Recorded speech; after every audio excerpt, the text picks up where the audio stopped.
Chỉ khi đàn ông yêu thật lòng, xem bạn là người phụ nữ cuối cùng của đời mình, họ mới cho phép bạn chạm vào những vùng cấm địa này.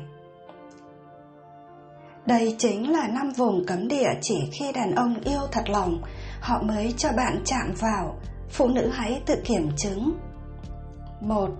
Điểm yếu.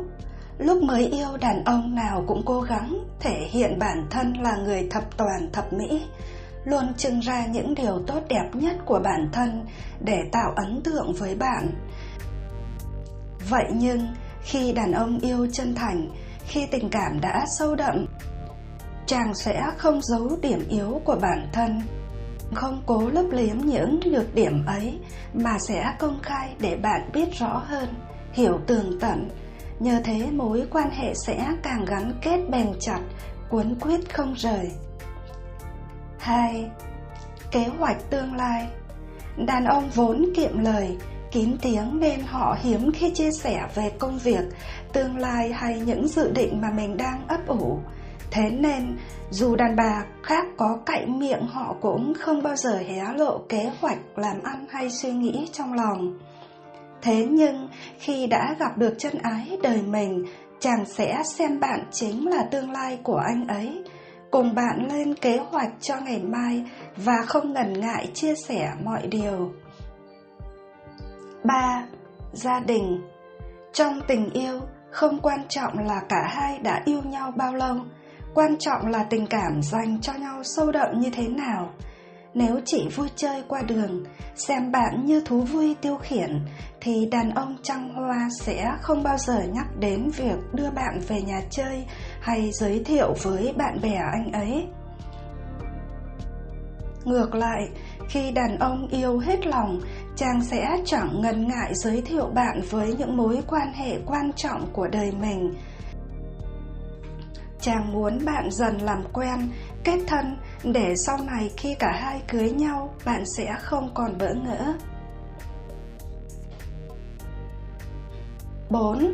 Nỗi đau trong quá khứ. Đàn ông chỉ thích khoe mẽ về chiến tích tình trường, thích hênh hoang rằng mình đã từng có bao nhiêu cô người yêu cũ, đã lên giường với bao nhiêu người. Họ mặc nhiên không đả động đến những đau khổ trong quá khứ, những uất hận sầu thương vì bị người phụ nữ mình hết lòng yêu thương cắm sừng. Tuy nhiên, một khi đã yêu thật lòng, sẽ chia sẻ quá khứ buồn của mình mà chẳng hề giấu giếm bạn bất cứ điều gì. 5.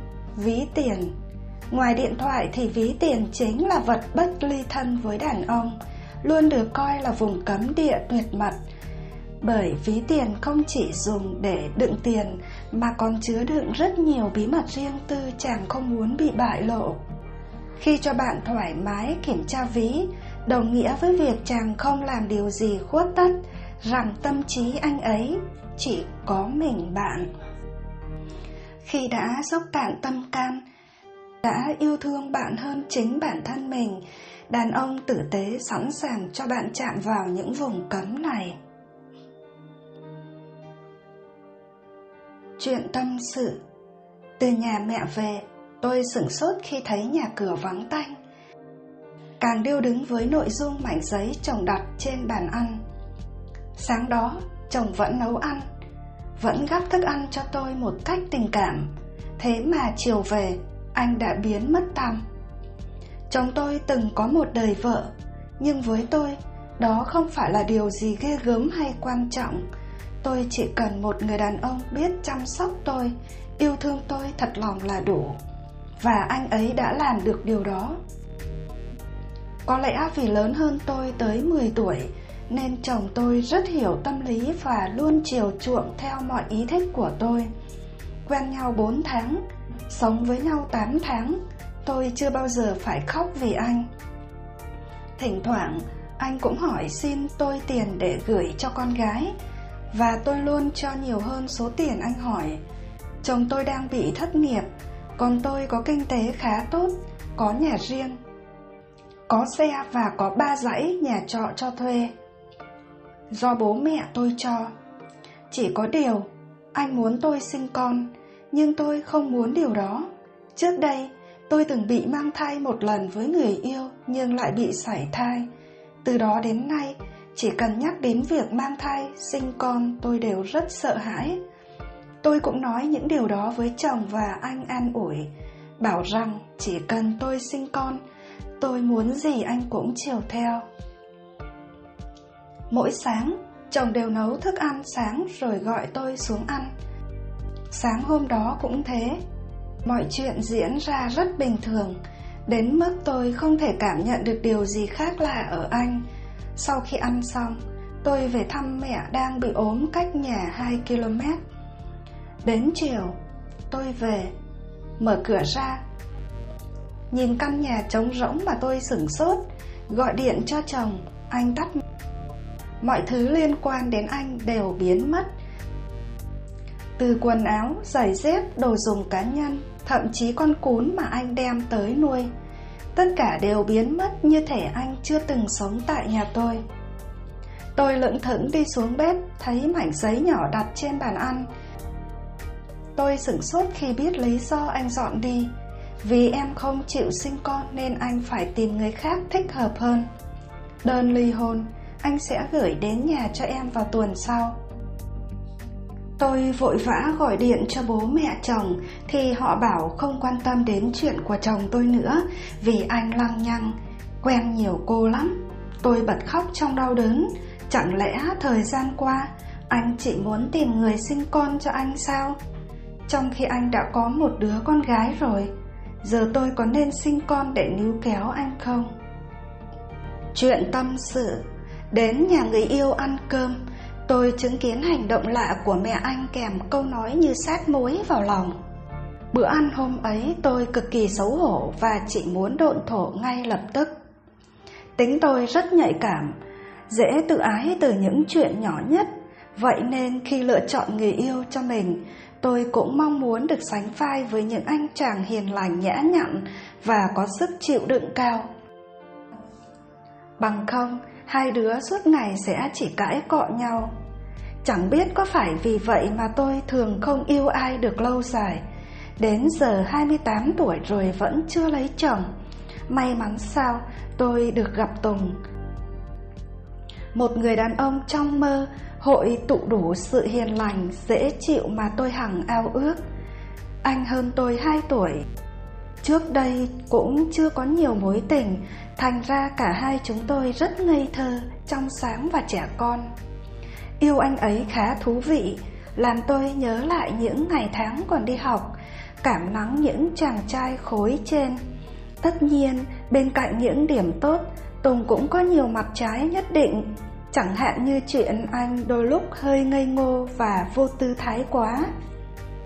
Nếu chưa tiếp xúc đủ nhiều, một ai đó có thể cho rằng anh rất ngố, chẳng làm được việc gì. Hiện tại Tùng đang kinh doanh điện thoại, công việc này khá ổn định và đem lại cho anh ấy thu nhập tốt. Theo như bạn trai tôi kể, gia đình nhà anh cũng rất khá giả. Dưới anh còn có một em trai khác đang theo học đại học chưa ra trường. Bố mẹ cũng giục con trai lớn lấy vợ ổn định cuộc sống. Nhưng trước giờ dẫn ai về ra mắt cũng có chuyện. Thật kỳ lạ là bạn gái trước của Tùng đã chia tay chỉ sau đúng 2 lần ăn cơm cùng bố mẹ anh. Nghe đến đây tôi thật sự run rẩy, lo lắng không biết mình có bị rơi vào trường hợp tương tự như thế không. Tùng an ủi, xoa dịu bằng việc nói bố mẹ anh rất hiền, chỉ là có thể cách giao tiếp của họ hơi dân dã một chút.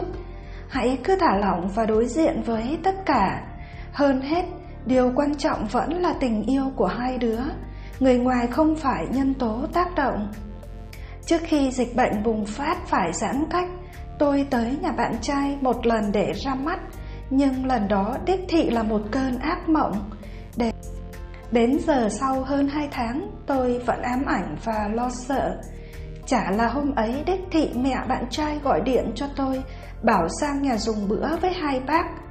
Cũng là để đôi bên giao lưu nói chuyện, nếu bác ấy chủ động vậy.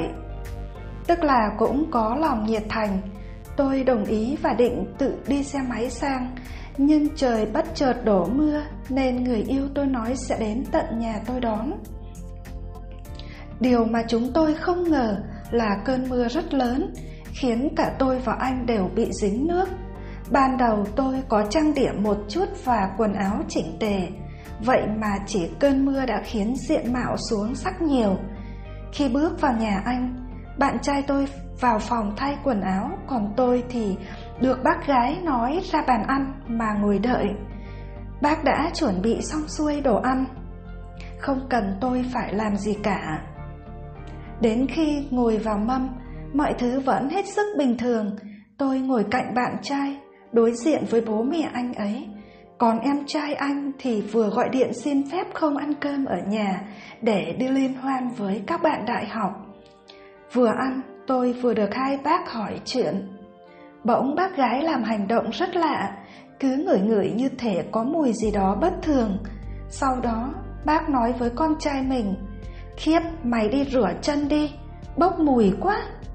Bạn trai tôi thì phản bác: "Nãy con thay quần áo và vệ sinh cơ thể rồi mà, mẹ đừng nói linh tinh nữa, đang có người yêu con ở đây."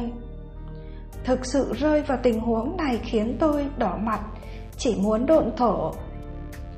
Người yêu tôi nói vậy khác nào ám chỉ mùi hôi là của tôi. Và lại mẹ anh ấy cũng thật kỳ lạ, đang nói chuyện trong bữa cơm vui vẻ thì lại nói sang vấn đề này. Phải chăng bà ấy muốn thử thách lòng tự trọng và độ tinh tế của tôi sao? Như tôi đã chia sẻ ở trên, bản tính của tôi là rất dễ tự ái. Thành ra cả ngày hôm đó tôi dù niềm nở ngoài mặt nhưng trong lòng không vui vẻ chút nào. Sau khi bạn trai đưa tôi về, anh cũng không đả động gì đến những câu nói của mẹ anh ấy. Liệu có phải tôi đang làm quá mọi chuyện? Hay đúng là bác gái có hơi vô tư quá mà bỏ qua cảm xúc của tôi? Đúng là ra mắt nhà bạn trai chẳng suôn sẻ gì. Tôi buồn và tủi thân lắm.